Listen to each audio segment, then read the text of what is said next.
risks that we have to take in the defense forces on our decisions that we have to make could cost lives. And therefore, we do take risks after studying the pros and cons, but let me dare tell you that without taking risks, you will not succeed.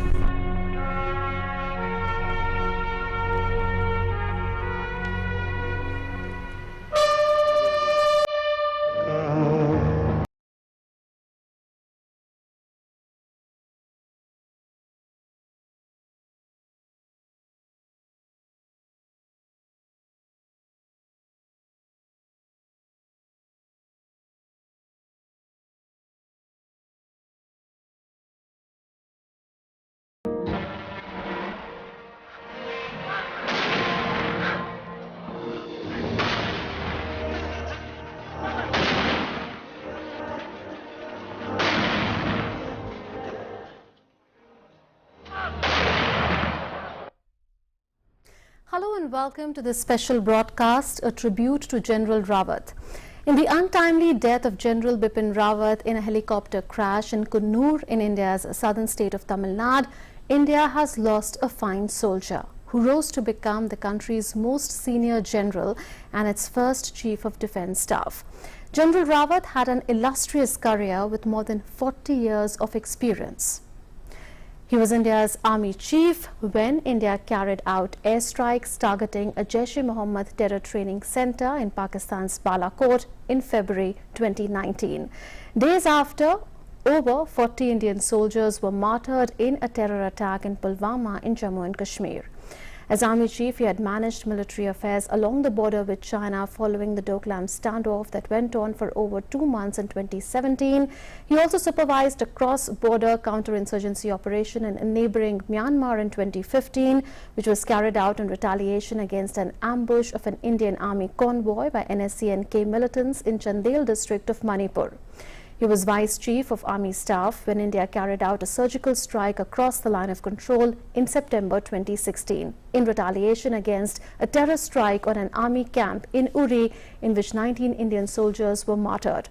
Last year, he had said on the strikes, and I quote, "The surgical strikes post-Uri terror attack and the Balakot airstrikes have delivered a strong message to Pakistan that it no longer enjoys the impunity of pushing terrorists along the line of control and across it under the nuclear bogey." General Rawat came from a military family with several generations having served in the armed forces. His father, Lieutenant General LAXMAN Singh Rawat, retired in 1988 as the Vice Chief of the Army Staff. General Bipin Rawat joined the army as a second lieutenant in 1978 and had 4 decades of service behind him, having commanded forces in Kashmir and along the line of actual control bordering China. General Rawat was Army Chief from 2017 to 2019 before his elevation as the Chief of Defence Staff, a post created in 2019 to improve integration between the Army, Navy and Air Force and to enable the military to address challenges like modernization. He was named Chief of Defence Staff just a day before he was to retire as Army Chief after a 3-year term. In his career spanning 4 decades, General Rawat served in combat areas and at various functional levels in the Army. As Chief of Defence Staff, he was overseeing the implementation of an ambitious tri-services modernization plan to bring synergy among the armed forces and enhance their overall combat capabilities, and acted as a single-point military advisor for the government. Today, by way of our interaction with experts and veterans on the legacy of General Bipin Rawat, we are paying a tribute to the late general who, as a soldier and leader, epitomized the best traditions of Indian Army. Joining us is an eminent panel of guests to reflect on General Rawat's legacy. I'm pleased to introduce retired Lieutenant General Mohinder Puri, who had worked and interacted with General Rawat and retired as the Deputy Chief of the Indian Army. Retired Lieutenant General Sanjay Kulkarni, who had worked with General Rawat and interacted with both General Bipin Rawat and his wife Madhulika Rawat, is also joining us. And Sushant Sareen, Strategic Affairs Analyst and Senior Fellow with ORF, who also had interacted with General Rawat on at least a couple of occasions. I welcome you all to this special broadcast. General Puri, it's a sad, solemn moment for the country. We are remembering General Bipin Rawat, who's had an untimely demise. People who have interacted with him and met him have written about him, and in their memoirs they write that he was unflappable, straight talking, that he was clear-headed and a go-getter, that he would have several ideas even on how to handle complex situations and he would share them. He was closely involved in several operations, many of which were strategic in nature, even as Army Chief or Chief of Defence Staff. What are your reflections of him? Yeah, thank you, Mahmood. I would first like to offer my condolences to the family. It's indeed been a tragic loss for the country and for the armed forces in particular. Now, I had known General Rawat. We belonged to the Gorkha Rifles, though from different regiments. So that affiliation was there for since a long time. And then I was the military secretary, and General Rawat was a part of the military secretary branch as a full colonel. And since he was dealing with a portfolio which had direct access to me in terms of policy and planning and coordination, so I had a very great deal of interaction with him and a close interaction with him during my tenure as the military secretary. And in the process, we got to know the family, his wife, my wife, and then we had also an occasion to go on a visit abroad and spend 10 days. When the close interaction gave me really a real sense of his character and his personality. And what you said, I think I totally endorse what you have said. He was a very good soldier, a very committed soldier who was far-thinking. He was a visionary, and he had the best interests of the services in his mind. As the Army Chief, he brought in radical changes, and we might not agree with with everything that he's done, but I think he's left a legacy which I'm sure will be followed in the true spirit of the armed forces. Sushan Sareen, how do you reminisce him? You've also interacted with him on a couple of occasions, I understand. Yeah, so I happen to have the good fortune of meeting him on not necessarily very publicly, but very small gatherings and bouncing ideas off each other. So a couple of things come to mind. Number one, he was a straight shooter. He wasn't afraid to speak his mind, and he had this ability of thinking out of the box, asking questions or toying with ideas which on the face of it sounded, look, this is crazy, right? How is somebody thinking like this? Nobody had ever thought of it. So he had that ability of, and you didn't have to agree with him, which is another great quality in him. So if he would bounce an idea off you and you disagreed with him, now, since I am not from the armed forces, maybe, I could very openly disagree with him, and he took it in the right spirit. He would argue a point, he would try to convince you of his point, and he would not, a lot of very senior people have this habit of going into a kind of a funk and saying that, listen, you don't know anything, I know more than you, simply because I'm older than you or I have more experience than you, and will very simply reject an alternate idea or even an element of dissent. I didn't see that in him, which I thought was very refreshing. So that was the other good quality, great quality, out of the box thinking, which I saw in him. The third, thing which always comes to mind is, he was completely unapologetic when it came to defending his men. There are many people who reach senior positions, officers, politicians, all sorts of people, who will try and protect themselves by sacrificing somebody junior to them, by shoving on the blame onto somebody else. But generally in the army, the tradition is that officers, stand up for their men. And he was one person who we saw do that. For example, in that famous case of, Major Gogoi in Kashmir, a man would have said, okay, fine, there is so much flack coming from this loony liberal lobby in India. It's becoming such a big case. Let me sacrifice this guy. No, General Rawat didn't do that. He stuck by his men. He understood the predicament they were in. He defended their actions. But the same General Rawat, when it came to issues where it involved either misconduct or it involved some kind of financial impropriety, would not take a minute before he would chop somebody's head off, you know, metaphorically. So you know, you could see that he would stand up by his men, and yet if they stepped out of line, he never held any brief for them. So I think that was another very good quality. And you know, Munmun, it's very important to understand that in this day and age, when a lot of people are trying to make their own careers and don't care who they trample on, don't care, you know, whose heads they walk over, he wasn't a man who did that. Now, the fact that he was a straight talker, the fact that he never minced his words, meant that he did ruffle some feathers. Not only ruffled feathers, he raised a lot of eyebrows, because generally the tradition in the armed forces is that the officers generally keep quiet. You know, they don't appear too much on the in the media. They don't make controversial statements, or they don't say anything which might be construed to be controversial. General Rawat didn't let that affect him. So when he started speaking about and very openly at that, of two-front war, or about the kind of treacherous conduct the Pakistanis do, there were people in the Congress party who used really pejorative terms for him. Now, none of those guys are already in the dustbin of history.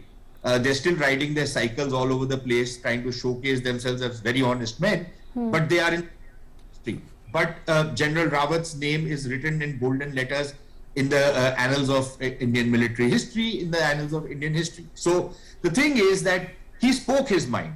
He started telling us and increasingly, you know, highlighting the threat of a two-front or a two-and-a-half-front war, when many brush it under the carpet. I think it was important for him to do it so that the country is aware of the kind of challenges, the security challenges we face, and not sleepwalk into disaster. So it was very good that a man of his seniority was openly talking about these things, making the public more aware, initiating debates on it, and in a manner of speaking, influencing both public policy as well as public discourse by some of his statements. General Kulkarni, I'm sure you too have a lot to say. You've interacted with him as well as Madhulika Rawat. You know, share some of your experiences of you know, interacting with the couple. Also, were there several attributes to him other than what General Puri and Sushant Sareen said? Was he a man of strategic thinking, man who played a very key role in an advisory and supervisory capacity for all the surgical strikes that India has conducted by land, by air, the cross-border Myanmar raid that India had conducted in 2015, besides in tackling the Doklam standoff and tackling the Ladakh standoff that we are currently seeing? And did he know Kashmir like the back of his hand, the expert that he was in counter-insurgency warfare and high-altitude warfare, while not losing sight of the fact that he needs to be compassionate towards civilians in the Kashmir context? Munmun, there could be nothing, you know, kind of his passing away in such tragic circumstances. And we've had General Puri, who knew him well, has spoken so nice of him. We have Mr. Sareen from the other side, also almost on similar lines, you know, speaking so high of him. I can tell you, we have actually lost a wonderful person, a clear-headed, dead honest, a man of integrity, a person of absolute concern, for very humane, and as a couple, super. Not for any other reason. Well, I am also happen to have got approved with him in the same board for a lieutenant general. So I know him at very close quarters. And since I was the Chief of Staff, Eastern Command, and he was there also, MGGS, till he took over the Corps, very clear-headed. He knew what he was talking. His notings were absolutely clear. He knew what he meant, and they wouldn't. And he had analyzed everything before he put pen to paper. With that kind of a reputation, a man who believed in integrity was his hallmark. If that as a backdrop and in the context that you're wanting to know, whether it was the Myanmar strike or subsequently in the post-Uri or even Balakot, he knew. He had taken people on board as to what could be the consequences, how would he thereafter retaliate, and what could be the consequences of the actions that he intends planning. He had full faith in the government. The government trusted him, and that was another very, very important thing, since he was a single point advisor to the Raksha Mantri, and whatever came and the way he would consult and go about it, I think there could be anything more better when you have the CDS, the government, on the same page, thinking alike, and he was a man who had been given a mandate. He was absolutely clear it has to be executed. There is no question of going back. So once he had made up his mind, and that is why you find that in the theaterization thing, he went back and said by June 2022, he would want the whole thing as to how to go about and implement it. Whether it is theaterization, whether it was the integrated battle groups to be brought in, whether it was modernization, it was transformation, whether it is jointness, or as since I was a member of the Shikatka committee, the restructuring of the armed forces. How he would be wanting to go about it. And when we told him, whenever I interacted with him, to be able to tell him what it was and to listen to him as to what he had to say. And once the Shikatka committee was presented to him, he knew how to go about it. He set up the small committees all around to ensure how to cut the flag. So you knew from the start that he was a man for whom the organization came first, always and every time. Whatever and in whatever manner they might want to speak about him, later disagree with him, but he would listen to them. And thereafter, totally humane. To say that he would bulldoze, no, never. He would say that this is what he feels, and come on, if you have any other point, take time, put up, and we'll discuss it again. So there was nothing like bulldozing.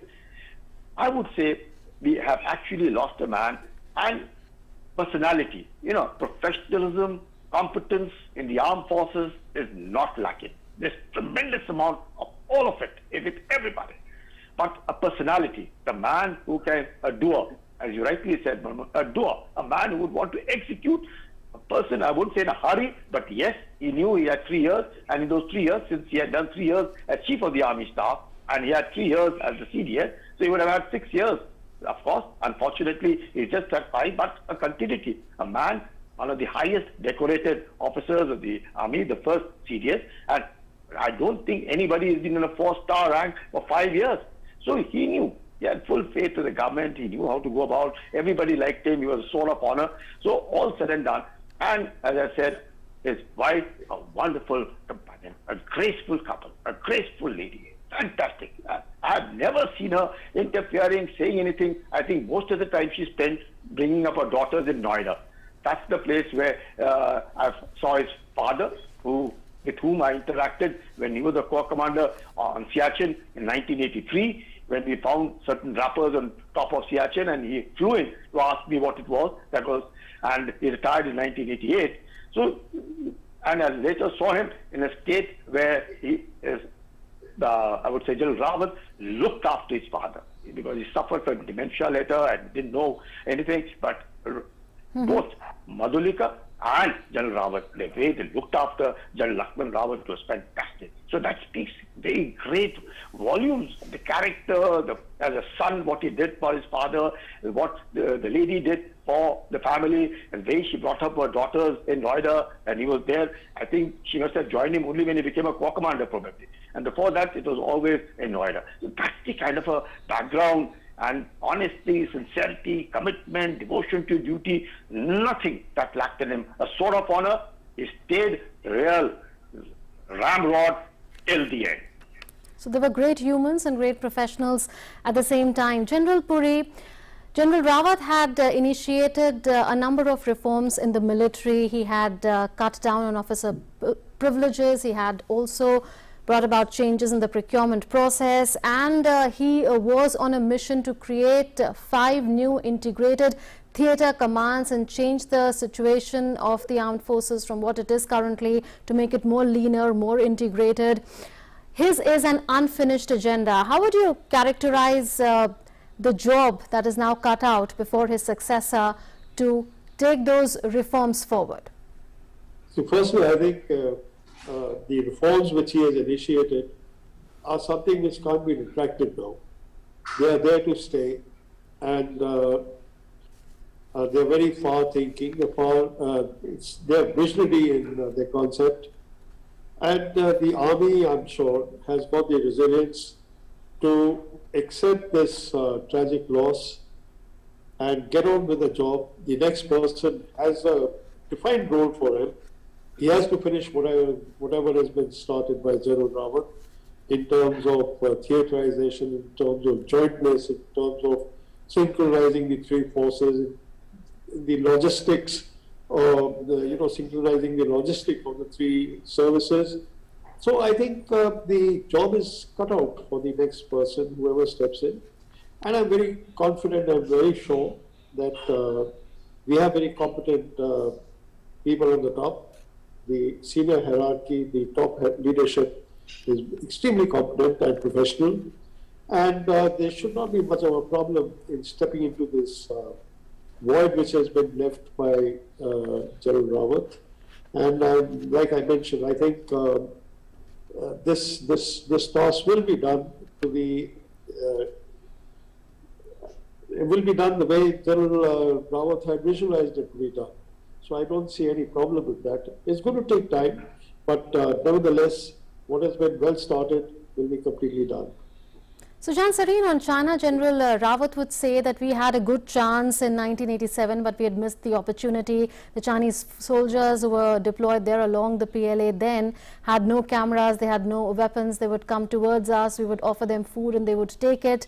So, he said that we did have an opportunity then to perhaps, settle things than what we are seeing currently.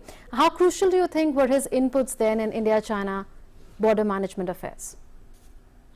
Look, what has happened in the past and what decisions were taken or not taken, you can do a historical postmortem of them. Maybe General Rawat felt one way. There were other people who probably felt the other way, that there was no reason to disturb a situation which was not disturbed at that point of time. But see, those are debates that will carry on endlessly. But I think what one did see in General Rawat, especially, was the fact that he very clearly identified China as a really looming adversary, an enemy country. I don't believe in pulling my words on this. China very clearly has been an enemy country. It has behaved like an enemy. It has done everything that an enemy country does. So I don't think we should be shy of using those terms. And I think that was another thing which General Rawat was not shy of saying openly.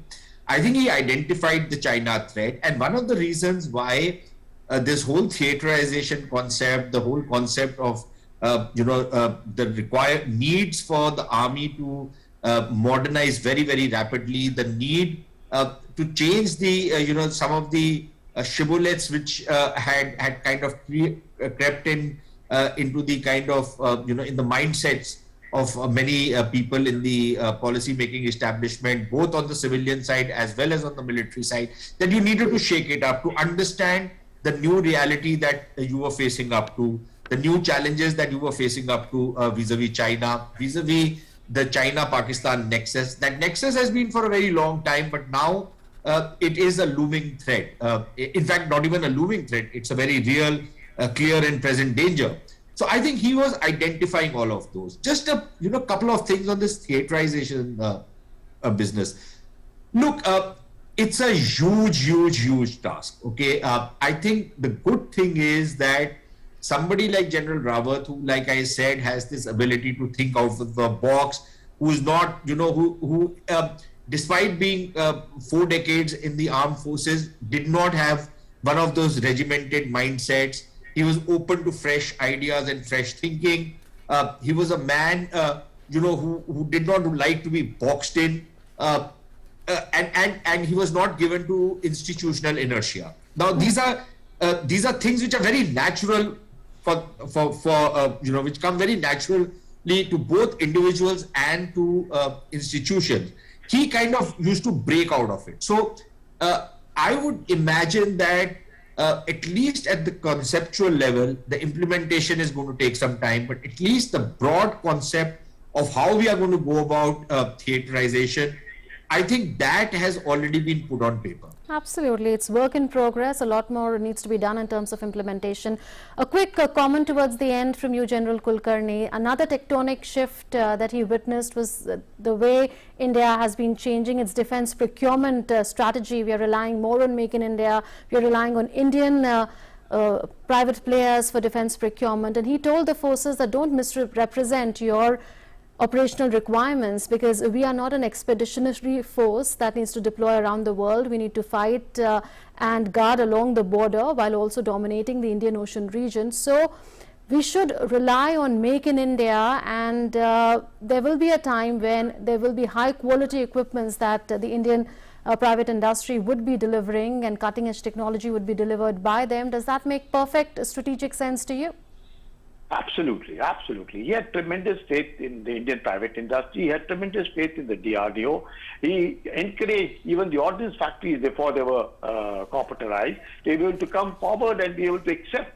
And our own interaction with late Mr. Parikar as the Raksha Mantri, who himself was an excellent man who encouraged people from the IITs to participate and to be able to understand. And indigenization for Atmanirbhar and primarily for security, there could be nothing. And a person none better than General Rawat, who encouraged at all times. He openly, so many times, since I was also a consultant with the Ordnance Factory Board before they corporatized, and we were wanting to see how best we could use the ordnance resources.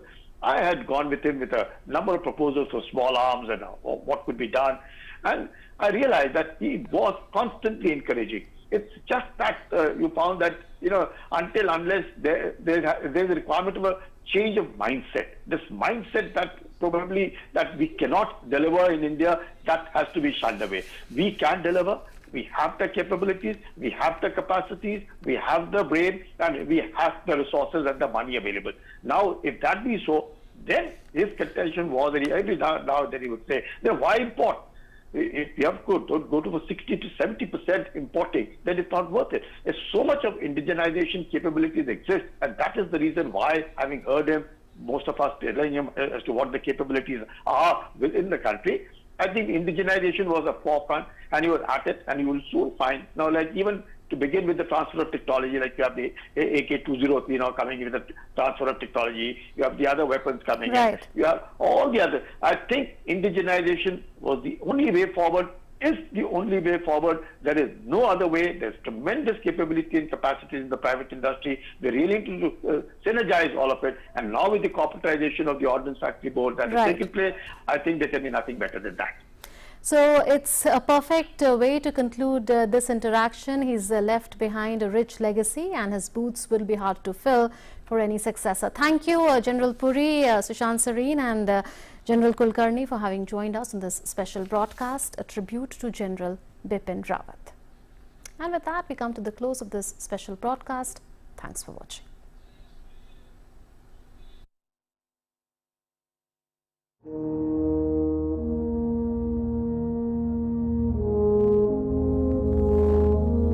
The risks that we have to take in the defense forces on our decisions that we have to make could cost lives. And therefore, we do take risks after studying the pros and cons, but let me dare tell you that without taking risks, you will not succeed.